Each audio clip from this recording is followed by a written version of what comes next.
Looking for a fast-charging, ultra-responsive stylus for your iPad? Meet the 2X Fast Charge Active Stylus Pen, designed for 2018 to 2025 Apple iPads. Take your creativity and productivity to the next level. Click the link in the video description to shop now on Amazon.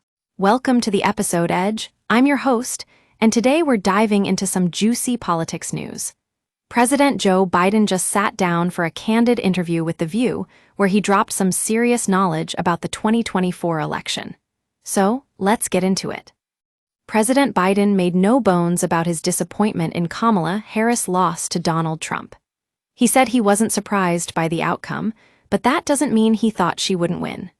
In fact, he insisted that Harris is qualified to be president, and he should know they've worked together for years. Biden laid blame on Trump's campaign, saying they went the sexist route, targeting Harris' womanhood and racial identity. He believes this strategy was a losing move, and it's clear that Biden isn't holding back on his criticism of Trump's tactics. Now, we know Biden left the White House in July after a tough debate performance against Trump, but he's sticking to his guns. He thinks he would have beaten Trump if he'd stayed in the race. And with Trump receiving nearly 80 million less popular votes than Biden in 2020, it's hard to disagree. But here's the thing. Biden's exit from the campaign did raise questions about whether it affected Harris' chances.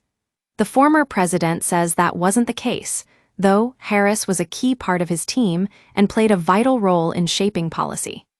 Of course, Trump can't help but bring himself into the conversation whenever he gets the chance. When asked why he keeps talking about Biden instead of focusing on his own re-election, Biden just smiled and said it's because he beats him, adding that he's used to dealing with bullies. But let's not forget that Biden takes responsibility for Trump's victory. He acknowledges that Democrats didn't show up in full force in the 2024 election, and that's a painful pill to swallow. In the end, it's clear that President Biden is still feeling the sting of his loss, but he's determined to keep pushing forward. He believes in Kamala Harris, and he thinks she's got what it takes to be president. We can't wait to see what's next for this high-profile duo, and we'll be keeping a close eye on the episode Edge for all the latest updates. That's all for today, folks. Thanks for tuning in to the episode Edge.